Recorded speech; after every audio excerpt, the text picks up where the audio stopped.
Renata é farmacêutica, representante comercial do Grupo Polar.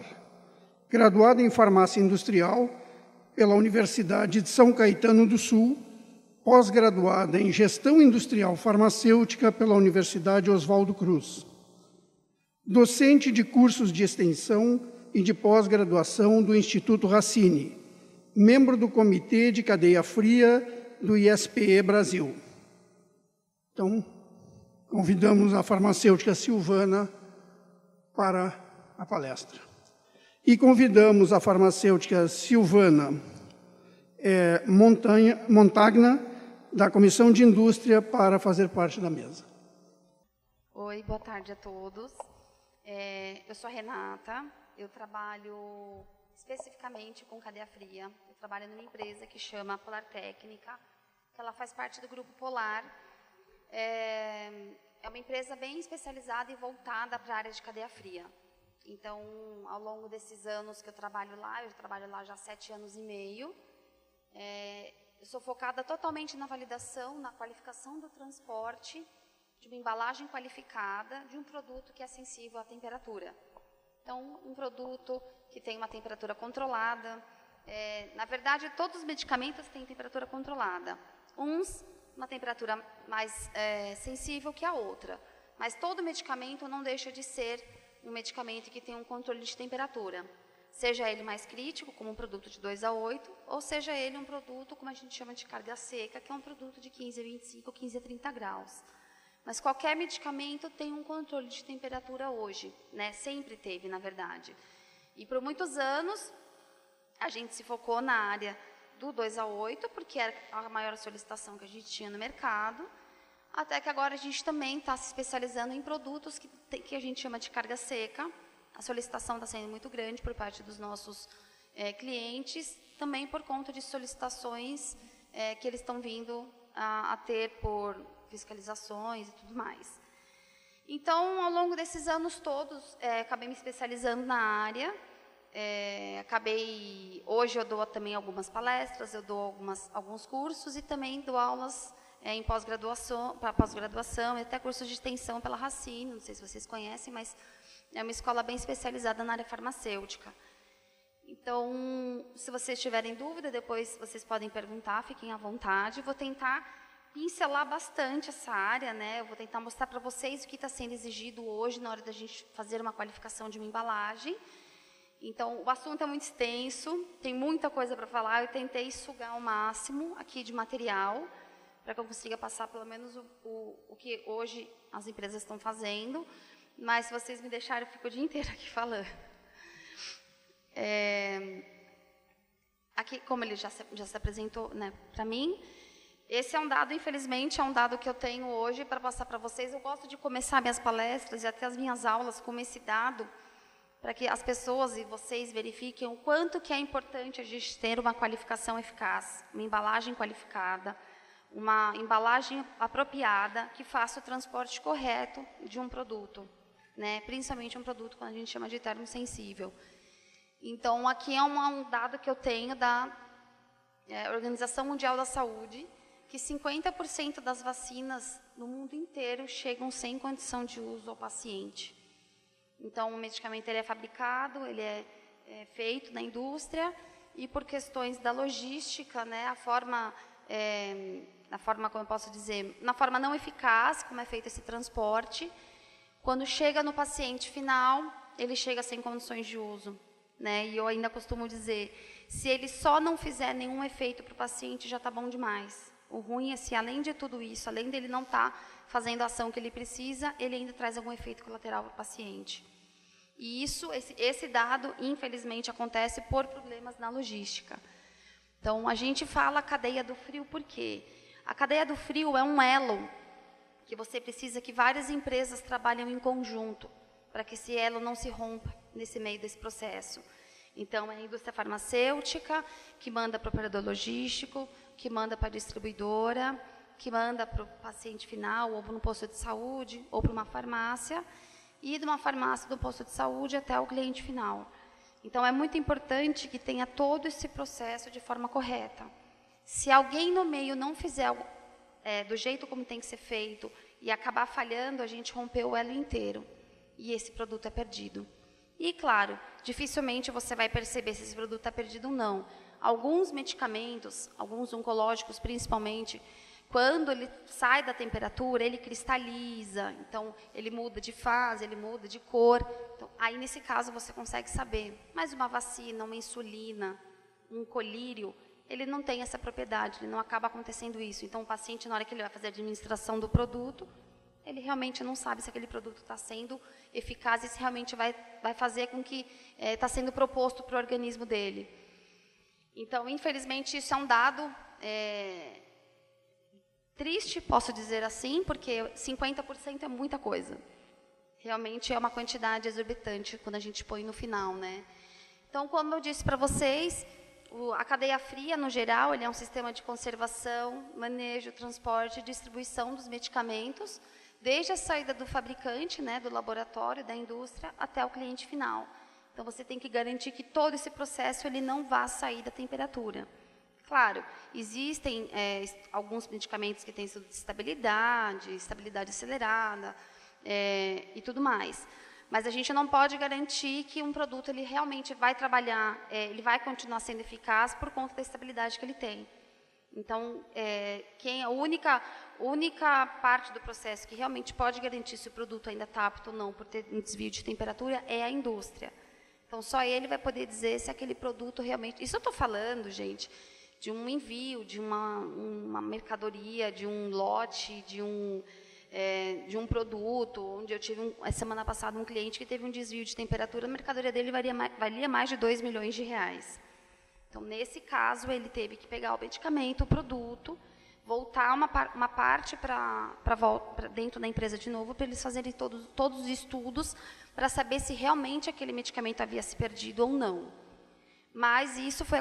Por que aconteceu e por que ele pegou? Porque todo aquele medicamento que saiu da indústria foi enviado para um único cliente e eles tinham um monitor de temperatura no meio do processo e eles verificaram que houve o desvio nesse processo.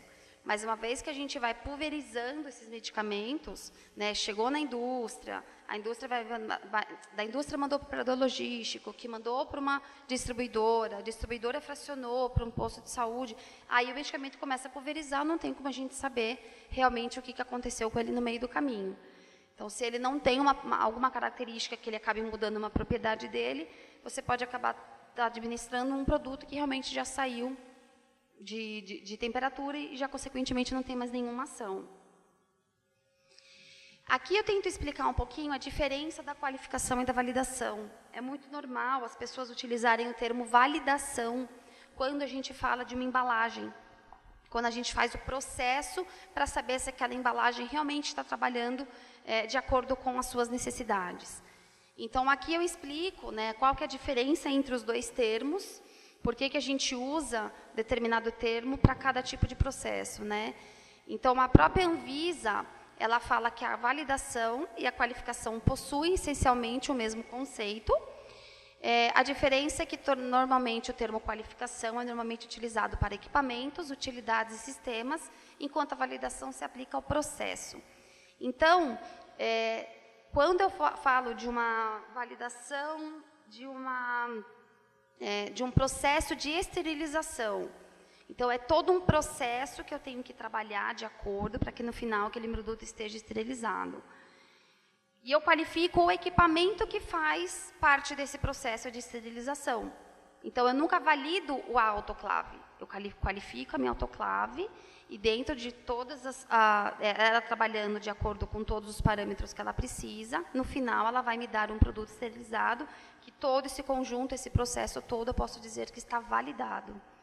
Então, é um conjunto, eu preciso do equipamento, eu preciso do sistema, eu preciso de um monte de fatores para que eu possa dizer que tudo aquilo está validado. Mas o equipamento em si, ele está qualificado. Por quê?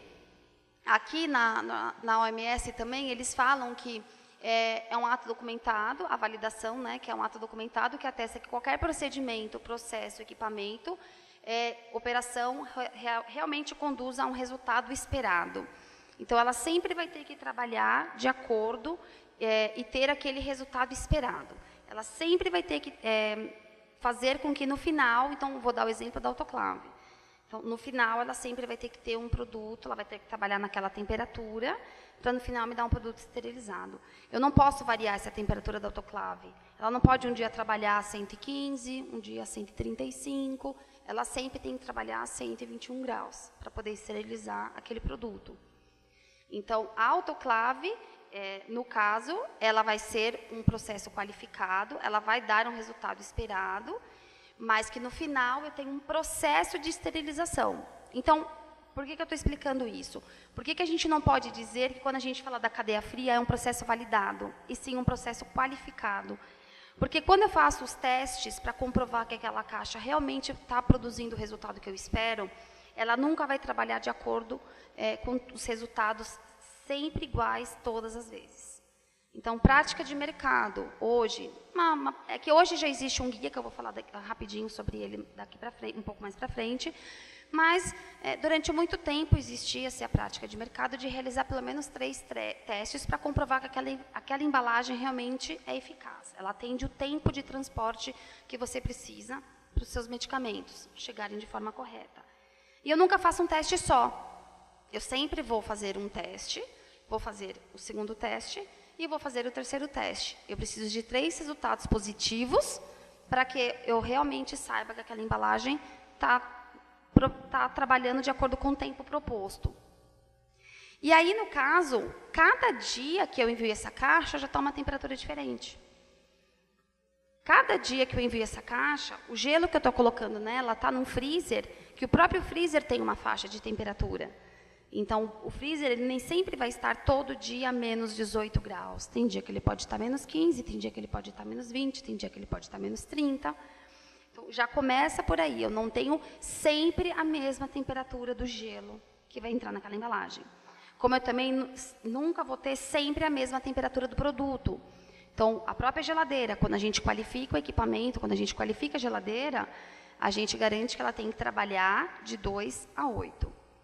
Então, a gente mesmo na qualificação percebe que nem a geladeira que tem um equipamento ligado na tomada sempre vai ter aquela temperatura em todos os pontos do equipamento. Então, na qualificação, a gente justamente sabe se tem algum ponto que nunca entra na temperatura correta, que a gente tem que isolar esse ponto. Independente disso, pelas prateleiras, a gente vai saber quando o equipamento está na temperatura ideal, mas nem todos as prateleiras, por exemplo, vão estar sempre a 5 graus. Tem uma parte da geladeira que vai estar a 2, tem uma parte que vai estar a 7. O importante é que sempre esteja dentro da temperatura de especificação. Então, a gente já não tem o gelo entrando na mesma temperatura todo dia. A gente já não tem o produto entrando na mesma temperatura todo dia.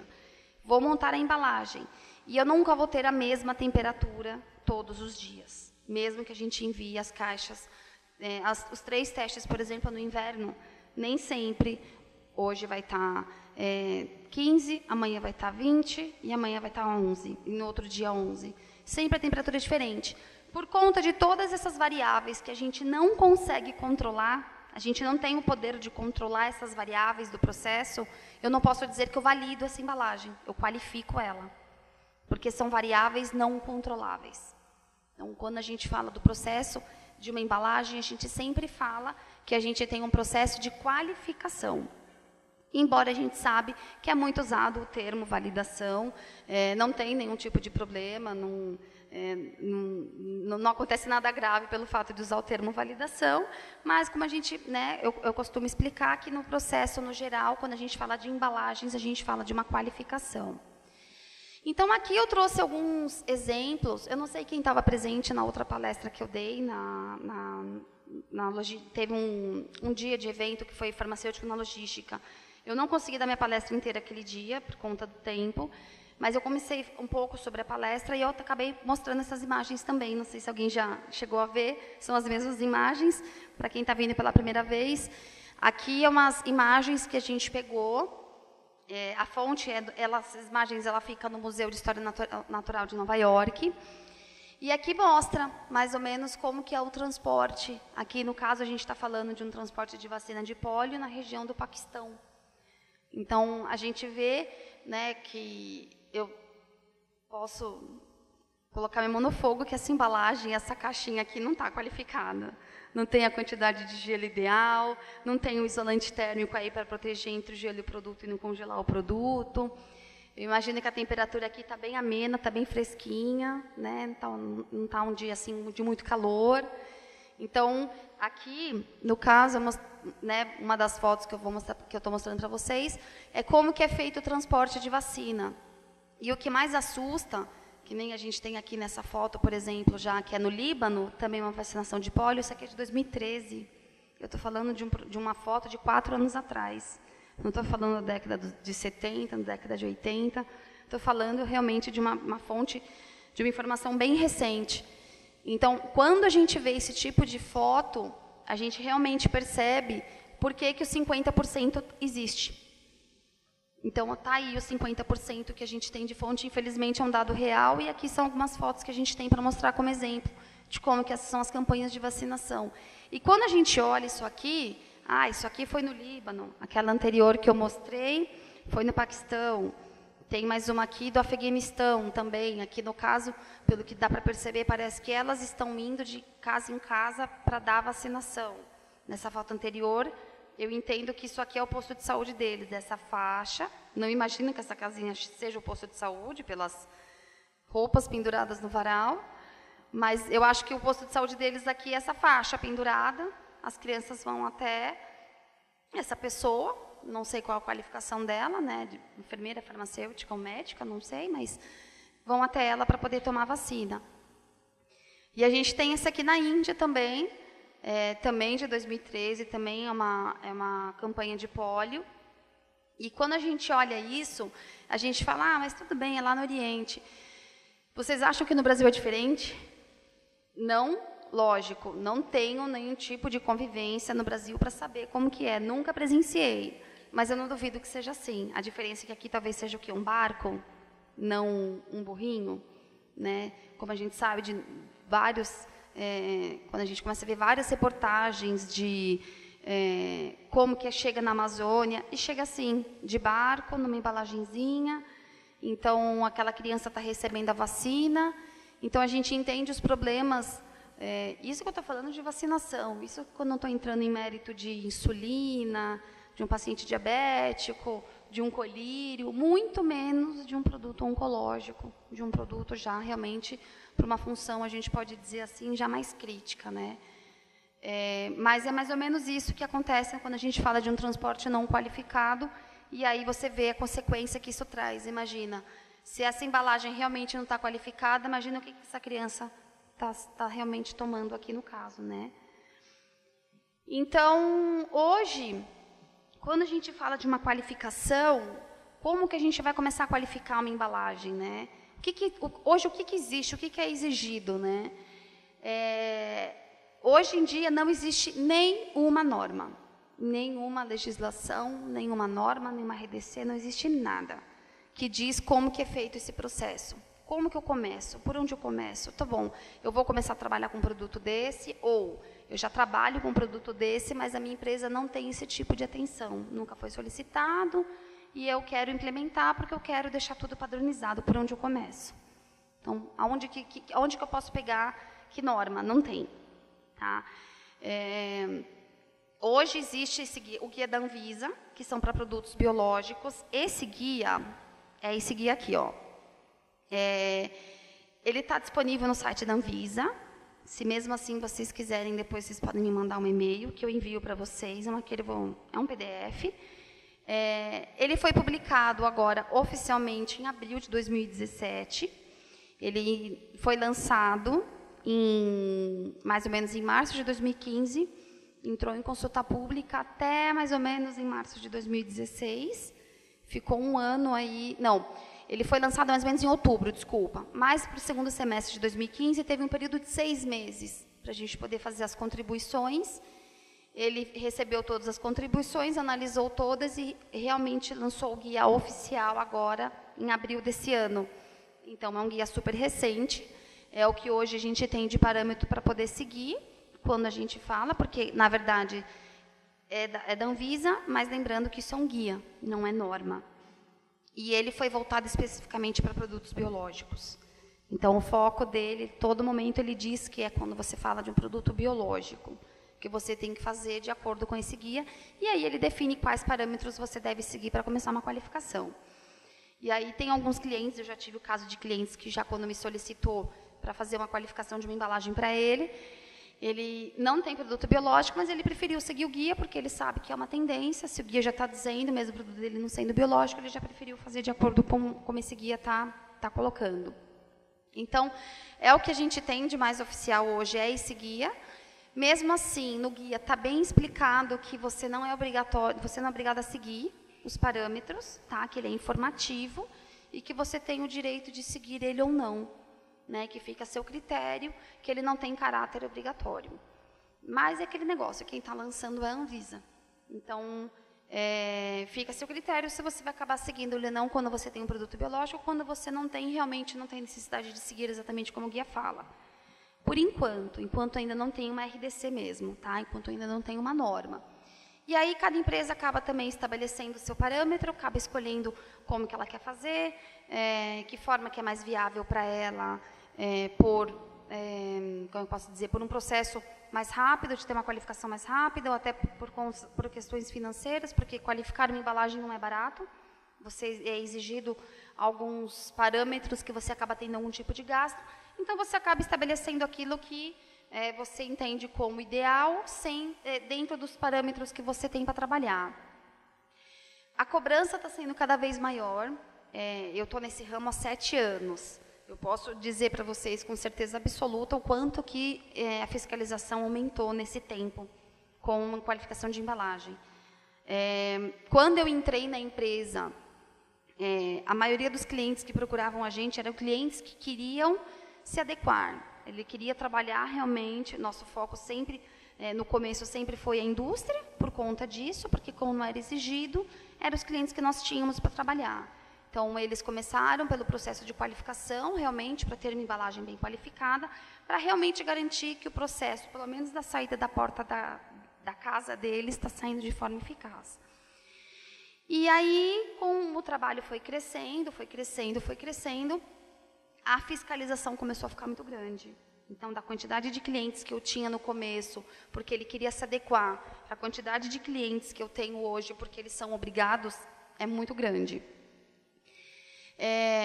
Algumas fiscalizações já diz como que eles querem que faça a qualificação e algumas não.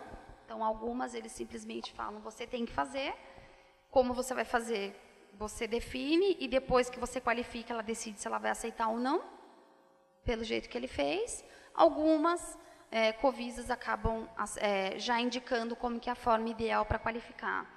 A Covisa lá de São Paulo, ela acabou fazendo a forma como ela achava ideal, para que ela aceitasse um estudo de qualificação. A Covisa da parte distribuidora de medicamentos. Então, ela definiu aquilo, e por um certo lado foi bom para a gente, porque acontecia muito de um cliente qualificar uma embalagem, fazer uma qualificação, e aí chegava na hora de apresentar o relatório, ela falava, não quero aceitar isso. Mas como que você quer? Não sei, isso aqui do jeito que está para mim não está bom. E aí ela fazia, no ano seguinte era uma outra que inspecionava, essa outra às vezes nem pedia, quando pedia não sabia o que estava pedindo, deixava do jeito que estava. Então, realmente, era uma época bem complicada. Então, elas mesmas perceberam que elas precisavam definir algum parâmetro para que elas pudessem cobrar os nossos clientes, no caso, para a gente, os nossos clientes. O único problema foi que elas definiram de um dia para o outro, e a partir daquele dia, todo mundo tinha que estar de acordo com aquele que elas exigiram. Elas não deram um prazo para adequação. E nem informaram, nem fizeram um comunicado oficial dizendo que dali para frente teria que ser daquela forma. Os clientes só ficavam sabendo quando recebiam as inspeções, e elas lacravam totalmente a empresa, enquanto não apresentasse o estudo. E o estudo não é rápido. Eu não consigo entregar um estudo para um cliente em uma semana, um mês. Eu preciso, às vezes, tem clientes... Eu nem estou falando de parâmetro de Anvisa, tá? Daquela época. Eu preciso, pelo menos, para dar uma qualificação, se tudo der certo, os resultados forem ótimos, pelo menos uns 3 meses. Imagina um cliente ficar 3 meses parado. Então, foi uma época bem difícil. Mas a gente conseguiu se adequar. Então, quando a gente começou a ter esse tipo de problema, de solicitação, os clientes ficarem perdidos, não saberem por onde começar, Alguns profissionais jamais interagidos na área da qualificação, na área de cadeia fria, acabaram se reunindo para escrever um guia orientativo também. Então, eu faço parte do comitê do ISP, que o ISP ele é um instituto internacional que tem sede aqui no Brasil, que existem diversos tipos de grupos de estudo. Todo mundo pode se filiar, se associar a eles e fazer parte desses grupos de estudo. Ele fica em São Paulo, mas tem alguns grupos que dá para fazer participação online e tudo mais, e algumas reuniões presenciais. No caso, a gente acabou formando um grupo de cadeia fria, com profissionais da área. Eu fiz parte desse comitê, desse grupo. A gente formou esse comitê para justamente poder escrever um guia para ajudar os clientes, as pessoas que precisavam fazer essa qualificação. Então, a gente lançou esse guia em 2014, já faz um tempinho, já faz bem mais tempo do que esse guia da vigilância. Até a vigilância, nesse guia oficial que eles lançaram, tem até como referência esse guia que a gente ajudou a escrever. Então, foi uma honra para a gente que faz parte, dessa vida, né? Que eu costumo brincar para as pessoas que depois que eu comecei a trabalhar com isso, eu me tornei uma pessoa fria. Sou uma pessoa gelada, só falo de gelo. Então, foi bem gratificante para a gente poder receber, ver a vigilância usando um guia que nós escrevemos como base para ela poder escrever o guia dela. Esse guia, infelizmente, não dá para comprar, só quem faz parte dos cursos, que geralmente é em São Paulo. A gente já foi dar no Rio de Janeiro, em Goiânia, infelizmente nunca viemos aqui para o Sul, mas quando a gente faz esse tipo de evento, a gente dá o guia para quem se inscreve. Mas essa própria instituição, o ISP, não deixa vender. Mas aí, com esse guia, a própria vigilância acabou escrevendo o guia dela, né? E o que a gente tem, assim, de mais oficial hoje, é a resolução a 55, que ela é de 2010, que também é só de produtos biológicos, onde ela cita, no caso, que você é obrigado a fazer a qualificação das embalagens. Então, ela explica que você tem que fazer esses dois tipos de qualificação, que eu vou pincelar mais para frente rapidinho para vocês entenderem os tipos de qualificações que a gente está falando aqui.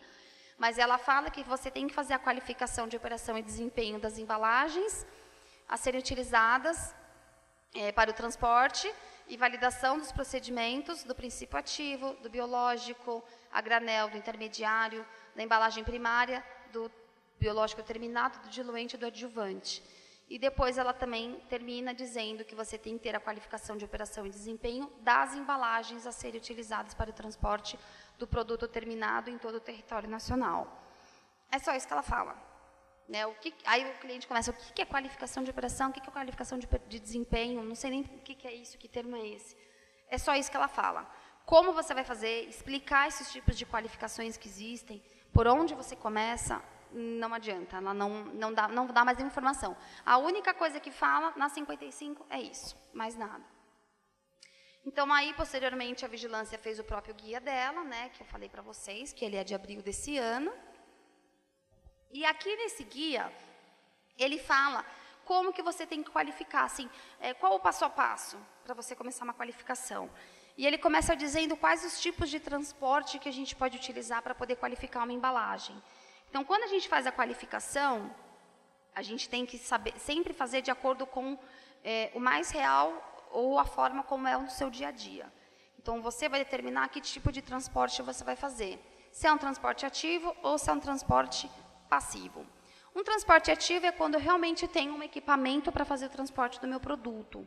Quando eu tenho, aqui a gente chama, isso aqui é nome comercial, tá? Mas é um nome, um equipamento bem utilizado que ele chama envirotainer, que ele não deixa de ser um container de menor volume, que ele é muito utilizado para transporte em aeronave, que ele cabe numa aeronave, lógico, não qualquer aeronave, né? Essas que a gente passeia aqui dentro do Brasil, ele não cabe.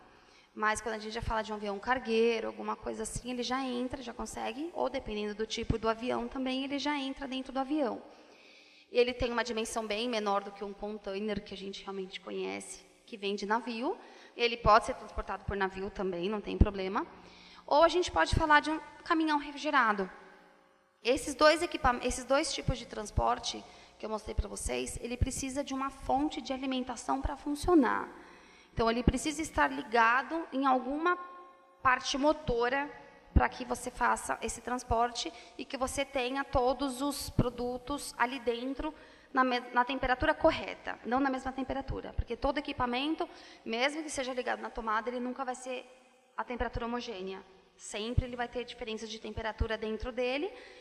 Quando a gente qualifica, a gente tem que garantir que pelo menos esteja a temperatura de especificação. Então, não precisa estar todos os lugares, todos os pontos a 5 graus, mas todos os pontos têm que estar entre 2 a 8. Então, aqui, o Envirotainer, ele tem duas fontes, duas formas de refrigeração. Ele pode ser ligado na tomada mesmo, ou você pode abastecer ele com gelo seco. E aí, o gelo seco vai fazer o motor funcionar e o motor vai mandar a temperatura para o equipamento. Ou você pode ligar ele na tomada e fazer o transporte. Então, mesmo quando ele é ligado na tomada, em algum momento ele vai sair dessa tomada, seja dentro do aeroporto para entrar no avião, chegou no avião, ligou na tomada, precisa sair do avião, desliga da tomada. Então, ele sempre vai ter que ter você precisa ter uma fonte de abastecimento dele com gelo seco nesse tipo de processo para que ele não saia, ou, dependendo da qualificação, ele garante que, tirando da tomada, ele ainda funciona por mais 2 horas, até essa temperatura, é o tempo que você tem de cross-docking. Ou a gente tem o caminhão refrigerado, que realmente é um motorzinho que vai fazer todo esse... O caminhão refrigerado não é igual a um caminhão climatizado, tá, gente? Um caminhão climatizado é um caminhão que vai ter um ar-condicionado e vai fazer com que as temperaturas se mantenham mais frescas. Isso quando a gente fala para um produto de 15 a 30. Um refrigerado, ele tem que manter dentro daquele baú de 2 a 8, como se fosse realmente uma geladeira. Então, quando a gente fala de um caminhão refrigerado, é 2 a 8. Quando a gente fala de um caminhão climatizado, é um caminhão de 15 a 25 a 15 a 30 graus. Depende de como você quer trabalhar com ele. A maioria dos caminhões Thermo Kings que a gente conhece aqui no Brasil, eles sempre, grande maioria, está ligada no motor do caminhão. Ou seja, para que você tenha a temperatura correta, esse motor nunca pode ser desligado. Então, o caminhoneiro nunca pode tirar a chave do caminhão mesmo. Então, ele nunca pode desligar. Ele sempre tem que manter ligado. Seja a hora que ele vai parar para comer, seja a hora que ele vai parar para dormir. Então, em nenhum momento ele pode desligar, porque ele desligou o motor do caminhão, a temperatura lá dentro também vai sair. Alguns equipamentos, alguns caminhõezinhos hoje já têm um sistema independente, que independente dele estar desligado ou não, ele tem um motor à parte funcionando para manter a refrigeração. Mas é a minoria.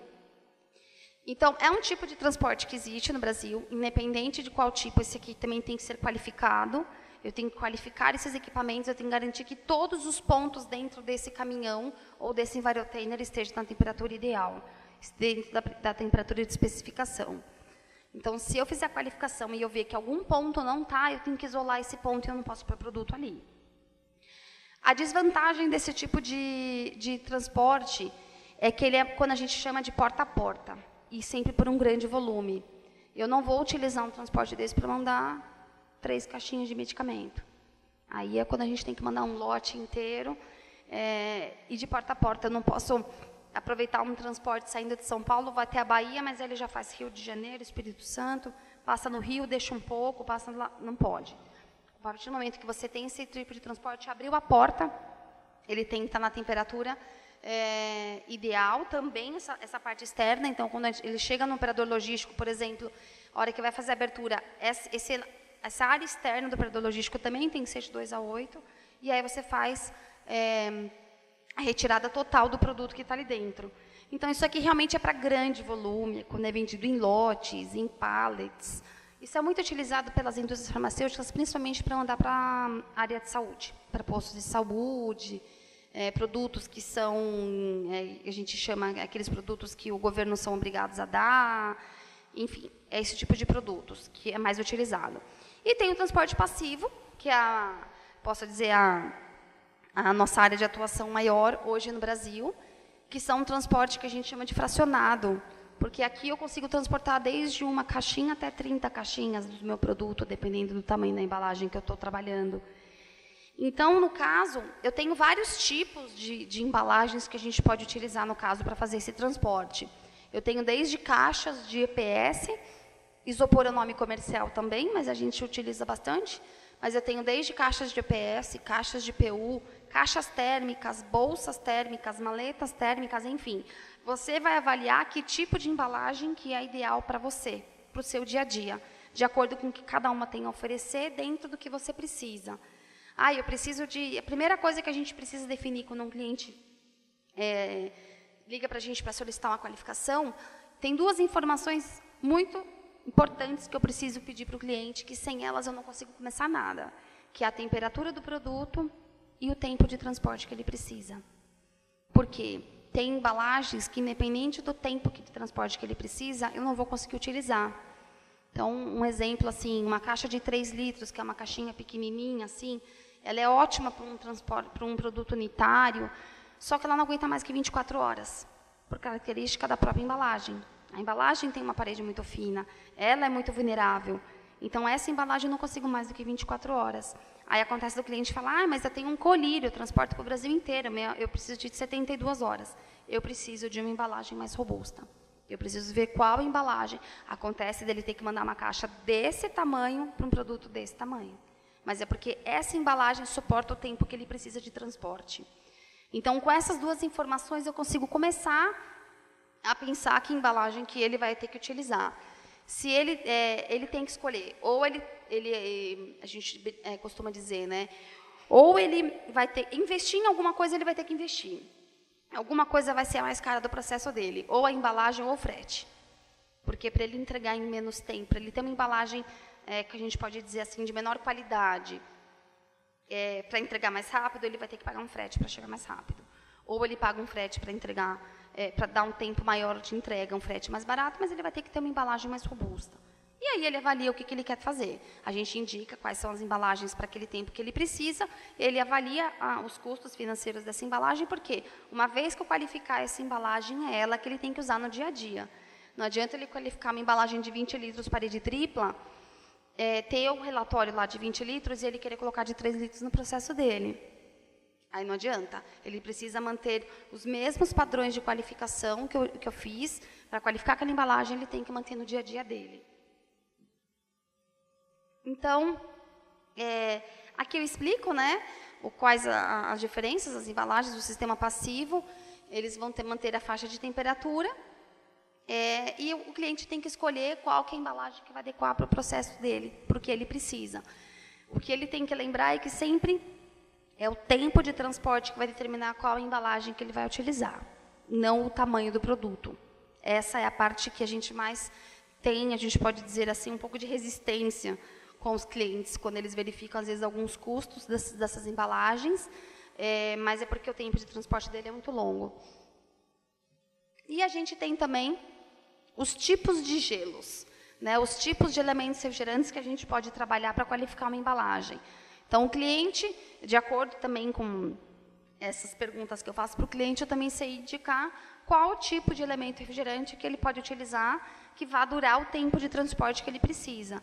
E a gente vê qual que é melhor para ele, qual que ele pode utilizar, de acordo com as necessidades de transporte, financeira e tudo mais, a gente avalia com o cliente qual que é o tipo de gelo que ele vai utilizar. E o isolante térmico é muito importante. Ele é um processo que a gente pode dizer que ele é um pouco esquecido no processo de qualificação, é um item que a gente ele acaba sendo um pouco esquecido. Por que ele é tão importante? Porque é ele que vai fazer com que o seu produto não congele. Porque o meu gelo, os gelos que é utilizado no mercado, ele tem uma especificação, ele é um gelo congelado, de freezer. Então, ou seja, ele trabalha na faixa de mais ou menos por volta de menos 20 graus. E o meu produto é de 2 a 8. Se eu colocar em contato direto o meu produto com o gelo, eu vou congelar. Então, eu preciso desse isolante para fazer essa barreira, para que ele não deixe esse contato direto e ele deixe o meu produto trabalhar exatamente na temperatura que ele precisa. Então, existem alguns diversos tipos de isolantes térmicos, né? Manta, plástico bolha, placa de IPS, e aí o cliente determina também, financeiramente falando, o que é melhor para o processo dele, e a gente vai fazer a qualificação de acordo. Alguns isolantes, o cliente ainda fala, e se eu quiser usar esse? Porque uns isolantes são melhores que os outros, enfim. A gente orienta, fala, olha, a gente pode utilizar, mas Se o resultado não for satisfatório, a gente vai ter que adequar. E aí, você vai ter que usar no seu dia a dia. Porque, por exemplo, um exemplo que eu vou dar para vocês é o plástico bolha. É aquela bolinha gostosa de estourar, que é uma terapia muito boa. Ele é um isolante, quando as bolinhas não estão estouradas. Ele é um isolante. Só que, quando eu qualifico uma embalagem com ele é o mais barato. De tudo que eu mostrei aqui, ele é um dos isolantes mais baratos que tem. Só que, quando eu faço uma qualificação com ele, eu tenho que saber exatamente quantas voltas eu vou dar desse plástico no meu produto, para que eu não isole de mais e não isole de menos. Então, eu posso fazer uma volta só, ele não deixa de ser um plástico, porque o plástico em si ele não é isolante, tá? Então, o cliente mesmo, já aconteceu do cliente falar para mim, eu faço aquele papel filme em volta do meu produto. Isso não é isolante, ele só está protegendo o produto para quando a gente tenha uma condensação da água dentro da embalagem, não acabe danificando o cartucho dele. Mais nada. Então, ele proteger o produto realmente é importante, é necessário, faz parte do processo da embalagem dele. Ele envolver num plástico, passar num papel filme, ele que vai definir como que no saco plástico, ele que vai definir. Isso precisa, mas isso não é isolante. Eu preciso realmente ter um material melhor para poder fazer esse papel. Então, dentro do que o cliente passa para a gente vai definir qual tipo de isolante que a gente vai trabalhar com o cliente. E aqui, a carga de produtos, né, isso é um item muito importante no guia. Ele deixa claro que você tem que fazer com carga mínima e com carga máxima, todas as suas qualificações. Então, se eu já tenho 3 volumes diferentes, por exemplo, de embalagem, eu tenho que fazer carga mínima e carga máxima em todas. Claro, eu não preciso trabalhar com um produto em todas as embalagens. Então, se eu tenho 3 embalagens, a pequena, a média e a grande, eu não preciso fazer carga mínima com unidade na pequena, na média e na grande. Eu não vou mandar uma caixa grande para mandar um produto. Eu vou usar a caixa pequena. Então, quando a gente faz o racional de validação, de qualificação com carga mínima e carga máxima, o racional que geralmente é utilizado é assim, a caixa pequena, ela vai um produto e qual a quantidade máxima, desde que ela respeite aquela configuração. Então, independente da quantidade de produto que você vai pôr na embalagem, você nunca vai mudar a configuração e a quantidade de gelo.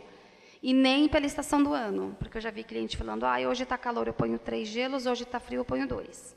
Não. A gente tem que manter a mesma quantidade de gelo, independente de quantidade de produto, temperatura do dia, independente de qualquer coisa. A configuração tem que ser respeitada. E aí, com essa configuração em mãos, o cliente vai ver o que ele tem de espaço útil para trabalhar. E aí ele pode ver que na caixa pequena, por exemplo, ele tem de 1 a 10 produtos. Na caixa média, ele não precisa fazer 1, ele pode fazer 11, que a caixa pequena dele cabe no máximo 10, é a quantidade da carga máxima, mais 1, é a carga mínima do próximo volume dele. E assim, consequentemente, até se ele tiver 3, 4, 5, 10 embalagens, ele vai fazendo esse racional. Ele não precisa fazer um produto em todas as embalagens. Aqui é um exemplo que eu trouxe para vocês só verificarem, quando eu falo da parte de manter a configuração, independente da quantidade de produto. Aqui, no caso, eu tenho gelo em 2 laterais, né, no caso, lateral menor. Eu tenho uma plaquinha de isopor, no caso aqui a qualificação foi feita com uma plaquinha de isopor de 0,5 centímetro. O produto é isso aqui, ó. Não sei se vocês estão verificando, mas tem uma caixinha aqui dentro. E o mais importante, no fundo, eu tenho material para manter esse produto no centro da caixa. É muito importante que eu tenha alguma coisa para deixar esse produto intacto e que ele não fique balançando dentro da caixa, até porque uma vez que eu não ponho nada e deixo ele balançando, os gelos vão cair em cima dele, vai virar uma bagunça essa embalagem. Então, você precisa utilizar, geralmente o que é mais utilizado nesses casos, ou é aqueles floquinhos de isopor, ou aqueles travesseiros de ar. E aí você coloca no fundo, coloca o produto, coloca mais um pouco em cima, nessa foto aqui, está vendo, é só travesseiro de ar que eu tenho aqui, a placa e o gelo. E na carga máxima, vocês podem ver que a configuração se mantém, a diferença é que eu preenchi todo o meu espaço útil com o produto. Depois, aqui eu posso pôr alguma coisa para proteger o produto, mais um saco plástico, alguma coisa do tipo, placa e gelo. Então, no guia, ele deixa bem claro que é importante fazer essa qualificação com carga mínima e com carga máxima. E aí, ele começa a falar dos tipos de qualificações. Então, como que eu vou qualificar a minha embalagem? Eu já defini que gelo, qual vai ser o transporte, qual vai ser a caixa, qual vai ser o gelo, qual vai ser o isolante, e agora eu preciso colocar essa caixa realmente em prática, fazer os testes para ver se ela está funcionando, se ela vai funcionar ou não. E aí ele explica esses 3 tipos de teste. Lembra que eu falei na RDC, que ela falava da qualificação de operação? E ela falou desempenho, é que pode ser tanto performance ou desempenho, dependendo de como você quer usar o termo. Eu acabei, por prática, utilizando performance para mim. Porque como existe o QD, que é o design, as pessoas podem acabar confundindo quando fala de QD e achar que o QD do desempenho é o QD do design, enfim. Então, eu preferi determinar assim. Mas se vocês ouvirem performance ou desempenho, é a mesma coisa. Tá? E aí, ele fala desses 3 tipos de qualificação. Na RDC, ela só fala da qualificação de operação e da de performance, tá? Que é aquelas 2 que eu falei para vocês, que eu ia explicar melhor o que era a diferença entre elas. A qualificação de design ou de qualificação de projeto, ela não é uma etapa obrigatória. Por que você faz? Como é que você usa? Quando você vai utilizar ela, já que ela não é obrigatória? Quando a gente não conhece essa embalagem. Que nem eu falei para vocês, hoje eu tenho um conhecimento de 7 anos, então eu tenho embalagem que eu olho. Daqui, assim, lá no canto eu sei dizer qual o volume dela, só não sei dizer fornecedor. Dependendo do volume, eu até sei. Qual o volume dela, quanto tempo ela dura e qual a configuração ideal que você pode trabalhar nela. Porque faz 7 anos que eu faço isso, a gente não faz mais nada na minha vida, só isso. Então, o mínimo que eu tenho que fazer é saber como que uma caixa funciona. Agora, se o cliente chega com uma caixa que a gente mesmo nunca viu na vida, é um fornecedor novo, ou é uma caixa importada, ele recebe de exportação, ele fala, eu quero aproveitar, a caixa chega tão boa, não precisa ficar comprando caixa, ela chega em condições ideais, dá para aproveitar, eu quero qualificar essa embalagem. E aí sim, é uma caixa que eu nunca vi na vida, eu nunca trabalhei com ela, não conheço, um fornecedor que eu nunca ouvi falar, eu preciso fazer essa qualificação. A gente costuma dizer que a gente vai brincar de saber como que essa caixa funciona, quanto tempo ela dura, qual gelo eu vou trabalhar. Então, eu vou fazendo vários tipos de testes nela, vou tentar o gelo assim, vou tentar o gelo assado, vou tentar o maior, vou tentar o menor, vou tentar com 3, depois o resultado sai, não, tem que ser 4, mas são testes assim informais. Eu faço geralmente esses testes para achar a configuração, a gente faz teste que a gente chama de temperatura ambiente, monto a caixa, deixo ela em cima da bancada, deixo lá uns 2, 3 dias, depois eu abro para saber como foi o resultado.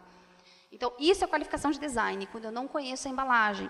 Ou acontece ao contrário, do cliente, que a gente tem um tipo de material lá na empresa, que são placas, e a gente pode fazer a caixa de acordo com o tamanho que o cliente precisa. Porque as caixas de EPS, existem aquelas caixas no mercado e você tem que comprar aquelas caixas. E você tem que se adequar àqueles volumes. E também tem a opção de você comprar caixas que são em placas e você faz o tamanho que você quiser. E aí o cliente fala, o meu espaço útil para o meu produto eu preciso de tanto por tanto por tanto. Então, é 30 por 20 por 15. E aí eu vou fazer uma caixa de acordo com aquele volume que o cliente me passou. E aí eu também vou brincar de ver qual o gelo que vai cobrir aquele produto dele, deixo espaço em todas as laterais para ver qual que tem uma performance melhor. Enfim, é quando eu realmente não conheço essa embalagem. É uma embalagem nova, que a gente não tem conhecimento, a gente faz esse processo. E eu não preciso pôr esses resultados, eu não preciso, no relatório, eu não preciso colocar por que eu escolhi aquela caixa. Eu posso já começar direto com a operação, e isso aí é um resultado mais, a gente pode dizer, informativo, não obrigatório. Por isso que a gente fala que ele é um teste que, até no guia fala que não é uma etapa obrigatória. Você realmente só vai utilizar se você não conhece a embalagem. E mesmo que você tenha que realizar, você não precisa pôr esses resultados no seu estudo. Aí a gente entra na qualificação de operação. A qualificação de operação, ela é uma qualificação que é feita dentro de uma câmara climática. Então, a empresa que vai ser feita essa qualificação tem que ter uma câmara climática capaz de fazer um ciclo de temperatura. Então, existe um ciclo que você pode determinar, eu vou explicar melhor isso para vocês, por vários tipos de métodos para você determinar o seu perfil de temperatura. Você vai ver qual tipo de método você vai escolher para fazer o seu racional e determinar aquele determinado perfil. E a empresa que vai qualificar tem que ter uma câmara climática capaz de atender esses ranges de temperatura. Então, eu tenho que fazer carga mínima e carga máxima, já começo logo nesse teste com a carga mínima e carga máxima. Eu já tenho que ter a embalagem definida, mas mesmo que eu defina a embalagem, porque eu tenho que sempre fazer um protocolo antes de iniciar o teste. Um protocolo já contém as informações de como vai ser essa qualificação. Então, eu vou fazer uma qualificação com embalagem tal, com gelo tal, com isolante tal. E eu posso também colocar já no relatório que, dependendo do resultado obtido, esse resultado pode não ser satisfatório e eu tenha que mudar algum produto, algum material no meio do processo. Não tem problema. Então, a gente pode ter a embalagem definida, mas nada impede da gente ver no meio do processo que essa embalagem não é ideal, que eu preciso realmente de uma outra embalagem. Mas eu já preciso ter alguma embalagem para começar a trabalhar na qualificação. Eu vou ver a localização, o intervalo de monitoramento de sensores. No guia, ele fala o seguinte, que você tem que ver o volume da embalagem para você ver a quantidade de sensores que você tem que colocar dentro daquela embalagem para você qualificar. Então, ele fala o seguinte, na carga mínima, 1 unidade. Na carga mínima do menor volume, 1 unidade. Depois disso, sempre 3 pontos. Então, a carga mínima da menor caixa, 1 unidade, carga máxima, 3 pontos. Então, você vai avaliar até onde esse volume precisa só de 3 pontos, aonde determinado volume já não precisa de 5 pontos, 6 pontos, 7 pontos.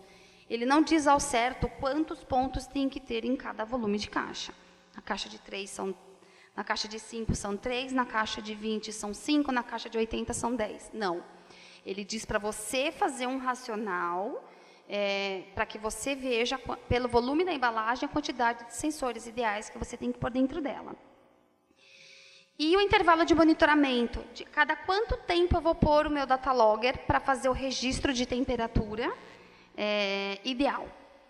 Então, ele mesmo põe que o ideal é de 10 a 30 minutos, nem menos e nem mais que isso. Por quê? Se eu pôr mais do que 30 minutos, por exemplo, se eu pôr ele para monitorar de hora em hora, uma embalagem que dura 24 horas, eu tenho 24 resultados só, é muito pouco. E entre vamos supor lá que ele começa a registrar às 10 da manhã, às 10, às 11, meio-dia, 1, 2, 3. É muito tempo de uma hora para outra, muita coisa pode acontecer nessa embalagem, nessa hora. E você acaba tendo resultados muito vagos. Ou você pode fazer menos que 10 minutos. Eu já tive um cliente que ele solicitou que fosse de 5 em 5 minutos o monitoramento da embalagem. Então, a cada 5 minutos, o meu logger ia lá e registrava a temperatura. A cada 5 minutos, ele ia lá e registrava. A cada 5 minutos. Quando chegou no final da qualificação dele, ele queria uma embalagem para 72 horas. Pense o que tem de registro em 3 dias, a cada 5 minutos. Estou falando de uma caixa. Ele tinha pelo menos 5 caixas. Carga mínima e carga máxima. 3 testes no mínimo, ou seja, 3 envios no mínimo. O relatório dele ficou tão grande, eu acho que aquela qualificação dele deu brincando umas 10 ou 15 pastas, a ponto de a gente colocar em cima da mesa, cobrir a gente, de tanta pasta que ficou o relatório dele. E quando a gente foi entregar, ele olhou e a gente falou, olha, o intervalo está muito curto, vamos aumentar esse intervalo. Ah, não, porque ele achou lá, não sei que guia, da onde, de algum lugar, de algum país aí do mundo, que ele achou um guia que falava de 5 em 5. Quando a gente foi entregar o relatório, ele falou, eu não tenho onde guardar tudo isso. A gente falou, pois é, agora o problema é seu, não é mais meu. Então, boa sorte, compre um armário só para pôr ele. Então, vai gerar muito dado, que também acaba não tendo relevância, tanto dado assim. Então, no próprio guia diz que o ideal é de 10 a 30. E aí você escolhe qual intervalo que você quer pôr no meio, de quanto tempo você acha como ideal. Uma pessoa que trabalha como isso, como prática de mercado hoje, de 30 em 30, é o mais usual. Hoje, nas qualificações que a gente realiza, é um cliente ou outro que pede um intervalo menor. Mas posso dizer que 90% dos nossos estudos é feito de 30 em 30. Mas ele também, então, é só para mostrar que ele realmente menciona também esse fato no guia, tá? Definir o racional e a quantidade de corridas. Geralmente 3 vezes, tá? Você precisa ter de resultado para que você defina que a sua embalagem está como qualificada. É aquela história, um é sorte, um resultado pode ser sorte, 2 é talvez, 3 já é mais provável que realmente aquela embalagem vai trabalhar de acordo. Nada impede, claro, da gente ter um desvio no meio do processo por algum problema operacional, mas é o racional que é utilizado hoje pelas empresas para determinar a quantidade de vezes que a gente precisa ter para poder qualificar essa embalagem. E quando a gente fala 3 vezes, são 3 resultados positivos. Acontece muito de ter várias variáveis no processo que a gente acaba perdendo o estudo. A caixa ficar exposta ao sol, a caixa ficar dentro de uma câmara climática no meio do processo, alguém abrir essa embalagem. Então, tudo isso que pode ocorrer como anormal, a gente pode dizer, a gente perde aquela qualificação. A gente perde aquele envio. Isso não estou falando quando acontece na qualificação de operação, tá? Quando acontece na qualificação de performance. Aqui na operação, realmente, eu só vou ter que excluir um resultado se eu ver que naquele ciclo de temperatura aquela caixa não trabalhou de acordo com o esperado. Pode acontecer de eu pegar um resultado e eu ver que eu preciso pôr mais gelo, ou ao contrário, eu preciso diminuir a quantidade de gelo. E aí, sim, cada vez que o resultado dá errado, eu excluo aquele resultado, eu não considero ele como positivo e também não preciso pôr ele no relatório, a não ser que um cliente solicite. Tem um cliente já, bem pouco, 2, 3 clientes no máximo, que solicitou que colocassem todos os resultados no relatório, mesmo os negativos, para justificar por que foi feito mais vezes. Mas não é muito normal, o normal é colocar só os resultados positivos mesmo. E tem que ser realizado numa câmara climática capaz de atender ao perfil térmico, tá? Que você vai propor, ou que nem nós lá na empresa, a gente tem vários tipos de perfis que nós definimos e que muito deles a gente já acaba indicando para o cliente acaba aceitando. Então, ele mesmo avalia o perfil e fala, não, tudo bem, esse perfil eu posso utilizar. Por quê? O perfil que a gente determinou, nós pegamos resultados, porque toda vez que a gente manda uma embalagem, a gente coloca um data logger externo, para justamente monitorar a temperatura do ambiente. Colocam dentro da embalagem para monitorar a temperatura daquela caixa e colocam do lado de fora para monitorar a temperatura do ambiente, para ver quais as temperaturas que aquela caixa encontrou naquele processo. E aí, de acordo com esses resultados desses data loggers externos, ao longo de testes de mais de 10 anos, de todos os testes que a gente enviou para todas as regiões do país, para todas as estações do ano, a gente pegou um racional, que eu vou explicar rapidinho sobre ele depois, no final, mais para frente. Fizemos um racional de acordo com todos aqueles dados. Não foi um trabalho muito fácil, pode dizer que a gente ficou aí muito tempo ali trabalhando nesse perfil. Pegamos todos esses resultados de todos esses testes que a gente realizou e a gente determinou um perfil de temperatura. A gente carinhosamente apelidou ele de perfil Valida, que é o nome do laboratório. A Polar, a empresa que eu trabalho, ela é um conjunto de empresas, né, que faz parte do grupo. E o Valida é uma das empresas. E a gente até deu um nome para esse perfil, que nós fizemos. Então, pode acontecer da gente indicar para um cliente, o cliente falar, ah, não, tudo bem, pode utilizar, porque eu sei que vocês pegaram várias temperaturas, ou pode acontecer do cliente dar o perfil para a gente trabalhar. Então, o cliente, é livre escolha do cliente. A única coisa é que o perfil que o cliente indicar para a gente tem que ter uma câmara climática capaz de atender esse perfil. Então, no caso, quando a gente foi comprar as câmeras para a gente ter na empresa para fazer os testes para o cliente, por segurança, a gente fez um range de temperatura de menos 10 a mais 50 graus. Aí, o cliente fala, ah, mas mais 50 graus é pouco. Por que só 50? Porque quando a gente encontra temperaturas mais elevadas num processo, né, de um envio de uma embalagem, elas são, posso dizer assim, não tão frequentes que nem umas temperaturas mais amenas. E na hora que você joga no racional desse perfil, ele acaba sendo excluído, por conta de quantidade de frequência que aquela temperatura apareceu. Mas pode acontecer do cliente, mesmo assim, querer usar 50 graus. Porque mesmo que uma caixa atinja uma temperatura alta, não é constante, é pico. Ela encontrou um 70 e voltou. Nosso recorde foi 72,1. E foi muito rápido. Foi em questão de 1 hora. Depois a caixa voltou para uma temperatura mais amena. Então, em quantos testes ao longo que eu fiz, aqui a gente está aí, nossa empresa já tem 15 anos, de tantos testes a gente encontrou 72 apenas uma vez, por 1 hora. O quanto é relevante eu colocar num perfil uma temperatura que foi encontrada uma única vez por 1 hora só. Então, na hora de você fazer o perfil, você determina a relevância daquela temperatura. Por isso que, quando a gente foi comprar a câmera climática, a gente viu que 50 graus já estava de bom tamanho. Porque, mesmo nos perfis térmicos, a gente não chega até nessa temperatura. O máximo que a gente chega é 40, quando a gente faz aquele racional. Então, na qualificação, ele vai ter que ser executado numa câmara climática condizente com o perfil.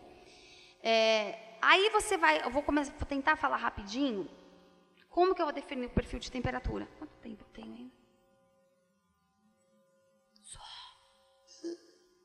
Vou ter que correr de novo.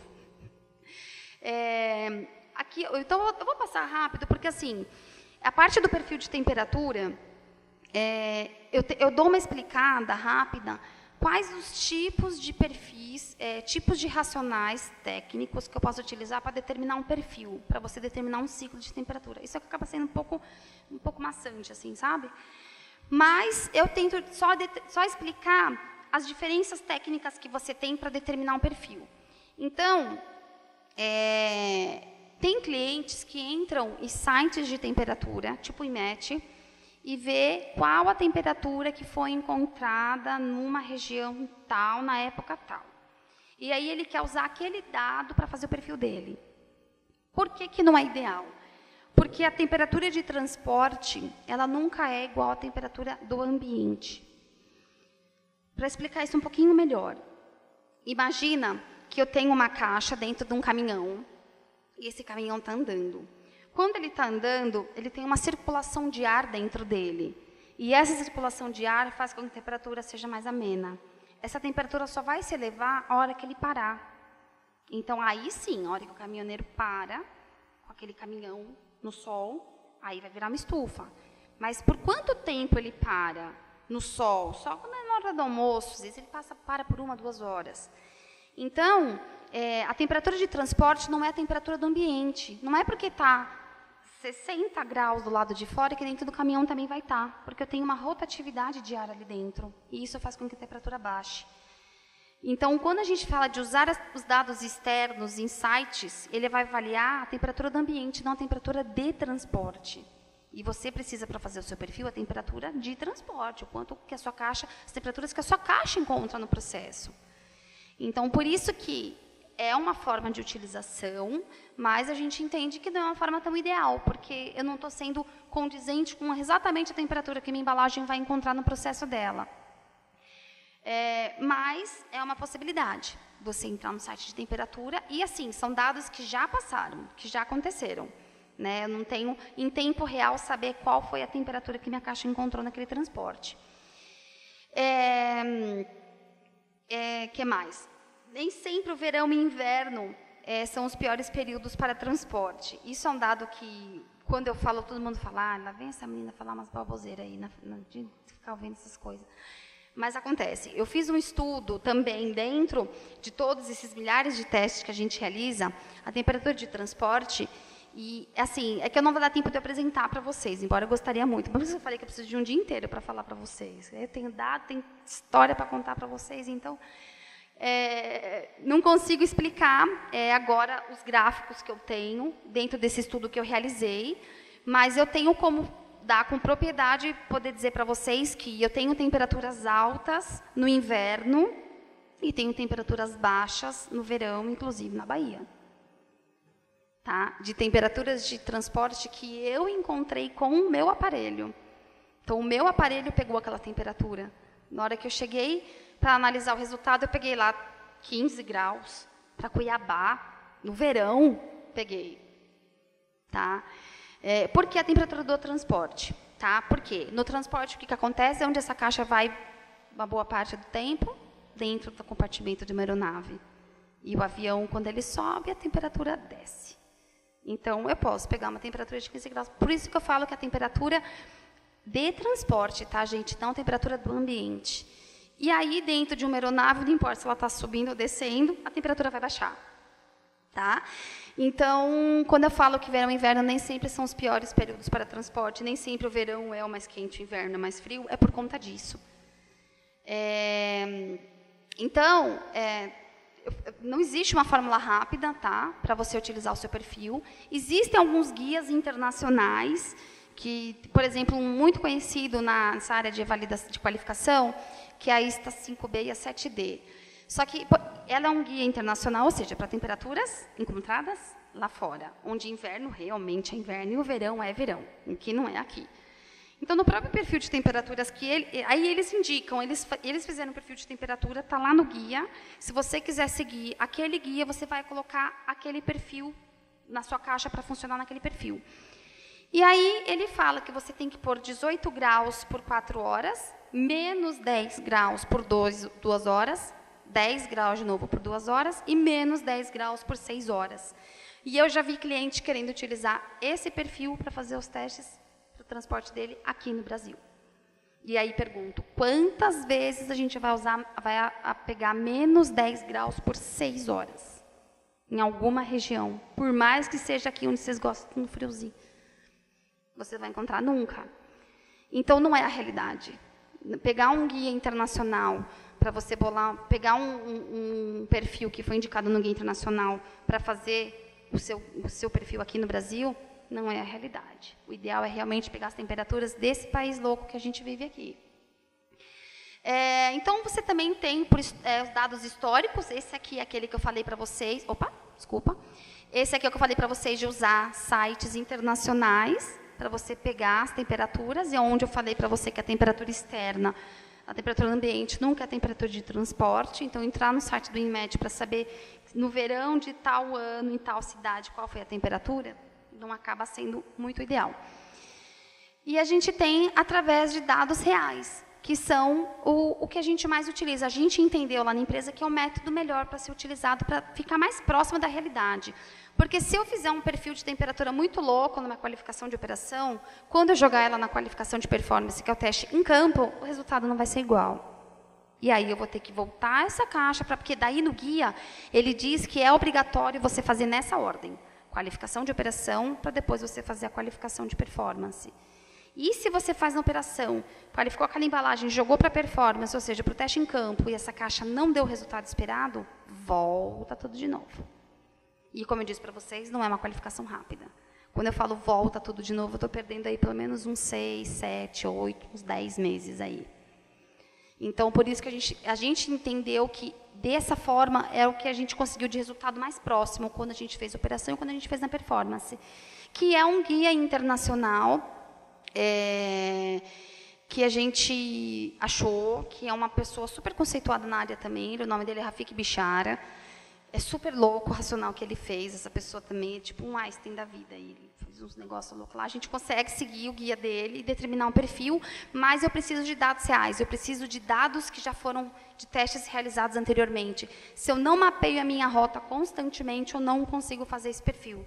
Por isso que muitos clientes acabam utilizando o nosso perfil, porque a gente tem realmente dados reais de teste que a gente já realizou. E aí, tudo bem, qualifiquei na operação, agora eu vou para a performance, que é o teste em campo. É o teste que o cliente realmente tem que mandar aquela embalagem da empresa dele até um destino que ele entende como crítico. Ele vai determinar, no guia não diz o que é um destino crítico, você que vai determinar no seu processo, geralmente por tempo e temperatura. Então, quem tem aquele clientezinho no Nordeste, ponto, bingo, é ele.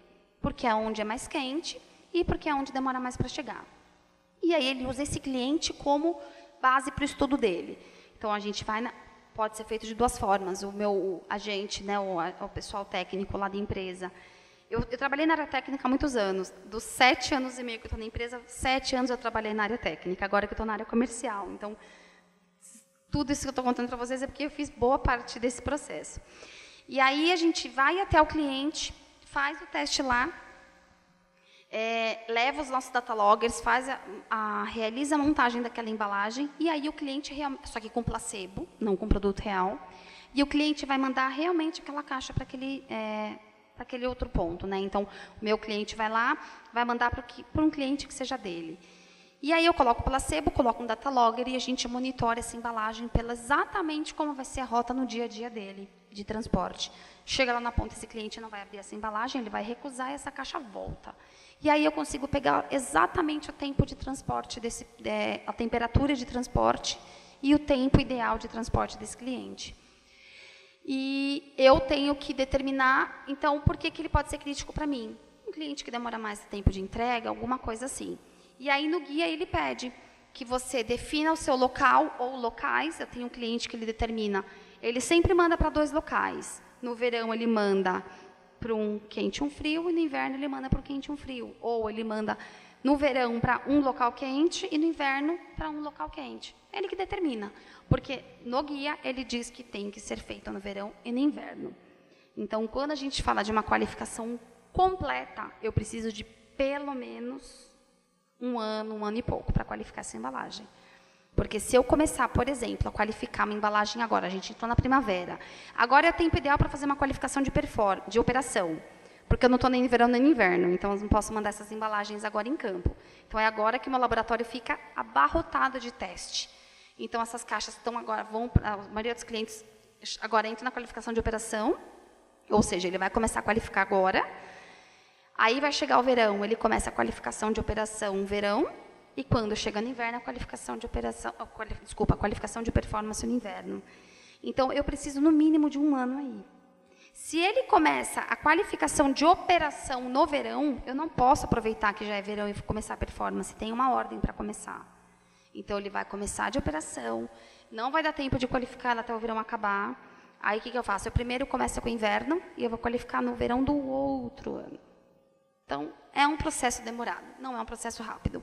Então, um cliente que vira para mim e fala, eu preciso de 30 dias dessa embalagem qualificada, eu falo, se você for seguir o guia, sem chance, impossível. Então, você vai considerar também o tipo de transporte, porque acontece no cliente, já aconteceu no cliente falar assim para mim, eu estou com pressa para ter esse resultado desse teste logo, então eu vou mandar tudo no avião. Tudo por transporte aéreo, mas o dia a dia dele é totalmente rodoviário. E aí? Não dá. Né? Não estou tratando a realidade dele. O teste é justamente simular um envio seu real, só que tem um placebo ali dentro. Selecionar a região crítica, de acordo com... você vai determinar o que é crítico. Tem um cliente que ele manda para o Nordeste, mas de todos os produtos que ele envia pelo Brasil inteiro, tem um cliente no Rio de Janeiro que sempre é ele que reclama. Então, o crítico para ele no processo dele é o Rio de Janeiro. Na verdade, é mais o problema do cliente mesmo, que não está medindo de forma correta, mas até então ele pode usar até como um ponto crítico para ele determinar uma qualificação de uma embalagem. A localização, o intervalo de monitoramento, então isso ele vai seguir de acordo com o que ele já definiu na operação. Realizar com produtos reais ou placebos. Se ele for para realizar com produto real, tem que ser algum produto que já está fora da validade, produto que já é para incinerar, descaracteriza totalmente essa embalagem, risca, bota adesivo, faz esse produto, pelo amor de Deus, não acabar voltando. Se alguém pega essa embalagem aí, pega esse produto e quer voltar ele para o mercado para ganhar, não dá. Então, está descaracterizado, é o mais ideal, porque é exatamente aquele produto do seu dia a dia que você está usando para fazer o teste. Mas, se você não tem um produto assim, você pode utilizar um placebo, desde que ele seja condizente mais ou menos com a massa do seu produto. Então, se eu tenho um pó, para qualificar a minha embalagem com um líquido, pode ser que tenha algum processo aí no meio que pode ser que você não acabe sendo aceito. Mas, como eu disse para vocês, isso é um guia, não é uma norma. Então, você pode acabar fazendo do jeito que você achar como ideal, como para você já seja bom. A configuração de embalagem já está definida. E aqui eu mostro rapidinho aonde que está o maior problema no transporte. O maior problema está no cross-docking. Não é nem dentro do avião, nem dentro do caminhão, nem dentro do aeroporto. O problema é quando ele tem que sair do aeroporto para entrar no avião, onde ele fica parado na pista, onde ele fica ali um tempo guardando embarque. Ou, vamos supor que ele ainda vai fazer uma conexão aí entre o avião e outro. Ou a hora que ele sai da aeronave, ele tem que ir até, ele pode, até esse tempo de transporte, de entrar, até o tempo de liberação, pode ser que o aeroporto não tenha condições de colocar o produto numa temperatura ideal, até esse produto ser liberado. Então, aqui eu mostro onde que realmente está a criticidade do seu problema. Então, quando a gente fala da parte amarelinha, né, é a parte que a gente pode dizer que nem é tão crítica, que é bem dentro do caminhão, do avião, ou até dentro do aeroporto. Aqui eu vou falar bem rápido, só para vocês saberem quais os tipos de monitores que existem para a gente poder fazer com a qualificação.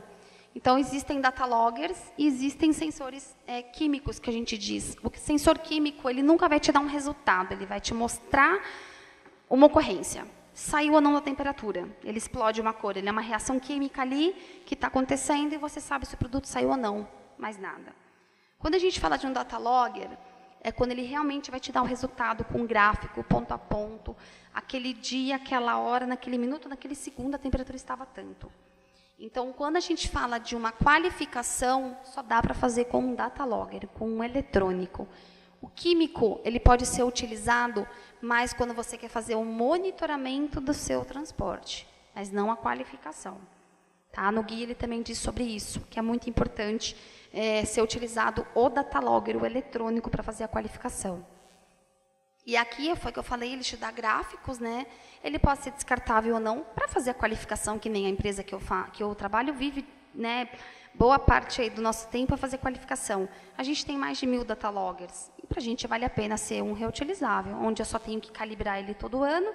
Colabo a bateria, eu troco a bateria e ainda tenho equipamento. Mas você pode utilizar um descartável. O descartável também é mais para monitoramento. Mas dá para utilizar, se a empresa quiser ter um descartável para qualificar. O descartável ele pode ser mais utilizado para a empresa que quer fazer sua própria qualificação. Então, ela mesma vai comprar os data loggers, porque quantas vezes ela vai usar um data logger? Quantas vezes ela tem que qualificar isso? Às vezes nem é tanto tempo assim, né? Qualificou, uma vez que eu qualifico a embalagem, se eu não mudo em nada o meu processo, eu não preciso qualificar de novo. Eu só vou qualificar novamente se eu mudar a embalagem, se eu mudar o gelo, se eu mudar o isolante, se eu mudar o fornecedor. Se eu não mudar em nada o meu processo, continuar com os mesmos materiais, eu não preciso ter necessidade de requalificação frequente. Eu tenho clientes aí que têm embalagens qualificadas por mais de 10 anos, não mudou nada até hoje, ele continua com o relatório lá. E realmente ele não mudou em nada, não precisa ficar qualificando.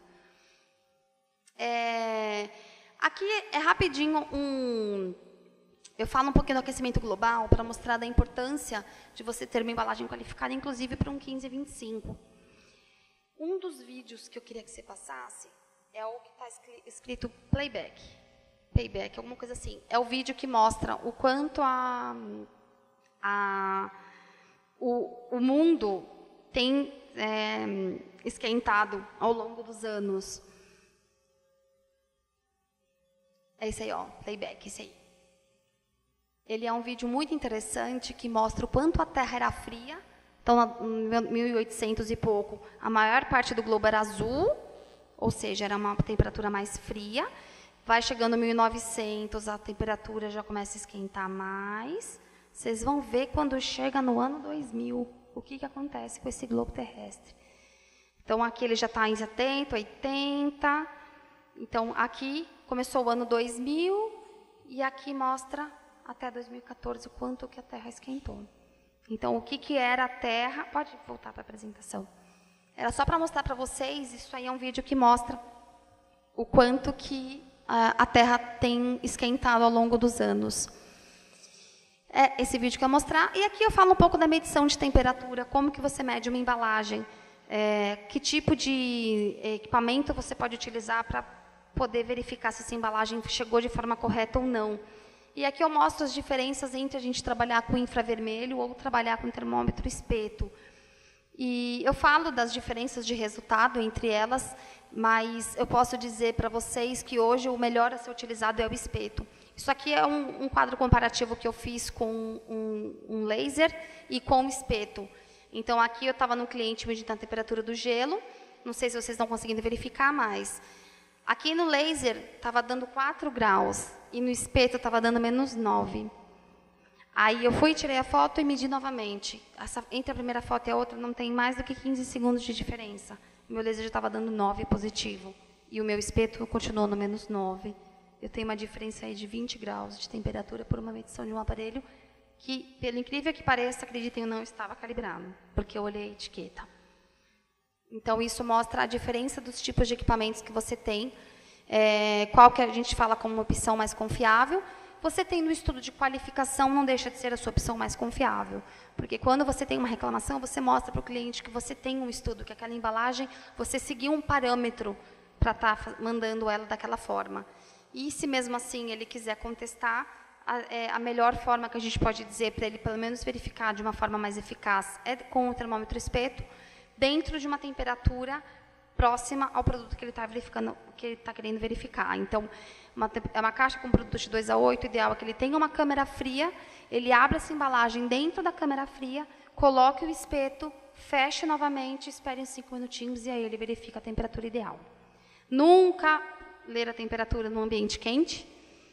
Estou lendo debaixo de um sol, ou, né, num ambiente quente, com uma temperatura externa aí de 40 a 30 graus, para medir a temperatura do produto de 2 a 8.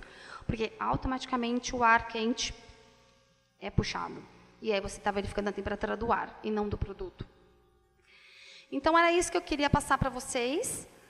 Um pouco sobre o que está sendo feito hoje no mercado em questão de qualificação de embalagem. Eu sei que essa é uma palestra bem específica.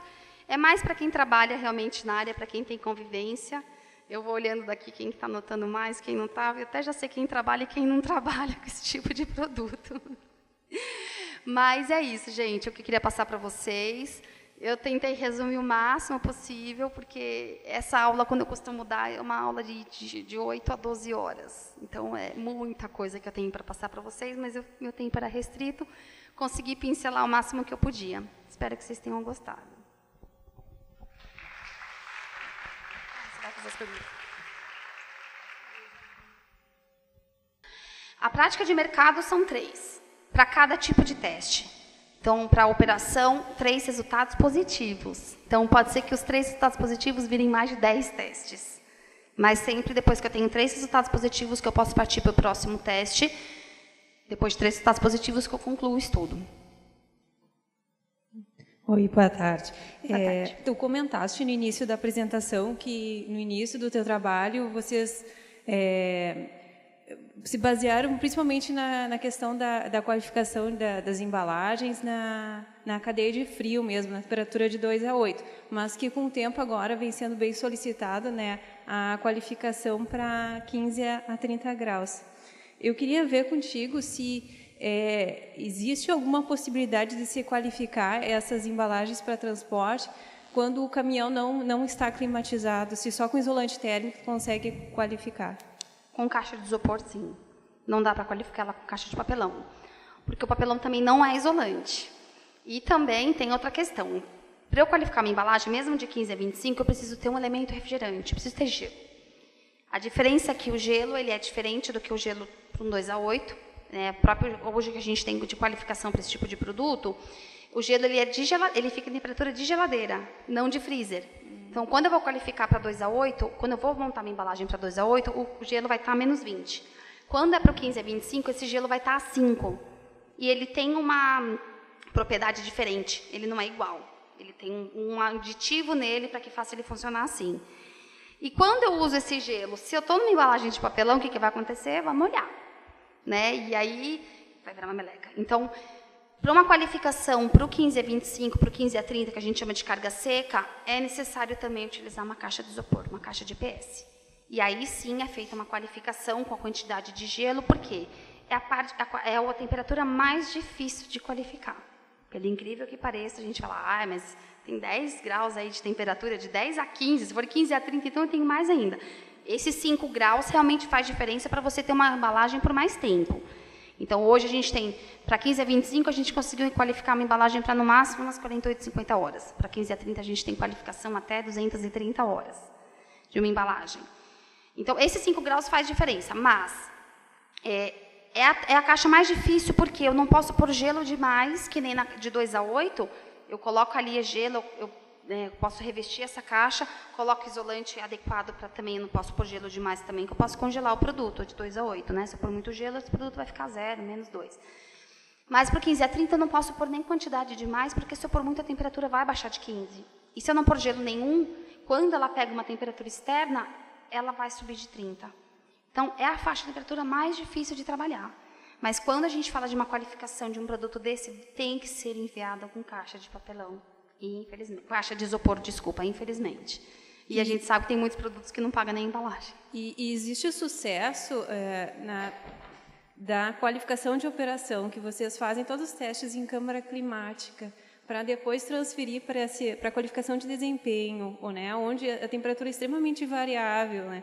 Não é que nem um caminhão que é refrigerado, que tenta se manter entre 2 e 8 e fica suscetível a uma variação enorme de temperatura. Como é que ocorre essa transferência? Assim? Então, foi o que eu falei, aquela parte assim, se você não tem um perfil bem adequado, Se você não tem um racional bem legal para definir o seu perfil de temperatura, você vai fazer um perfil do além ou pega um perfil internacional. Aí dá problema, porque eu estou tratando temperaturas dentro do meu perfil que não condiz com a realidade do que ele vai encontrar em campo. Então, eu tenho que ter um perfil, um racional para determinar o perfil de temperatura adequado com a nossa realidade, que é o que a gente vai encontrar no nosso dia a dia.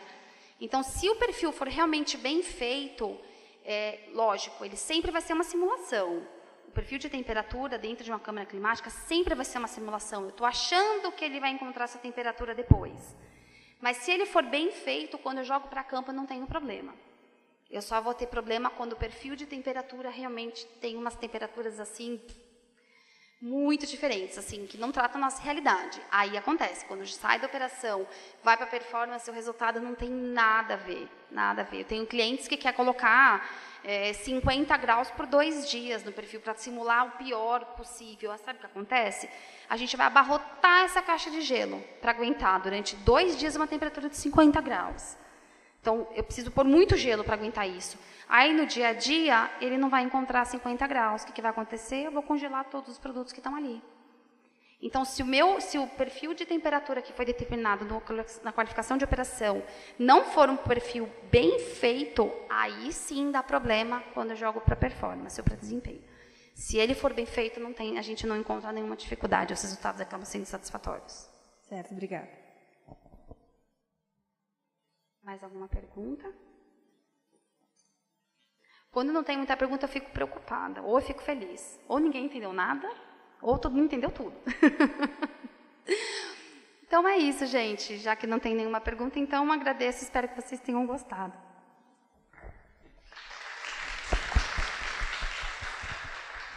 Bom, em nome da Comissão de Indústrias, da Comissão de Logística e do Conselho Regional de Farmácia, gostaríamos de agradecer a tua exposição sobre a cadeia de medicamentos termoláveis e te oferecer um mimo.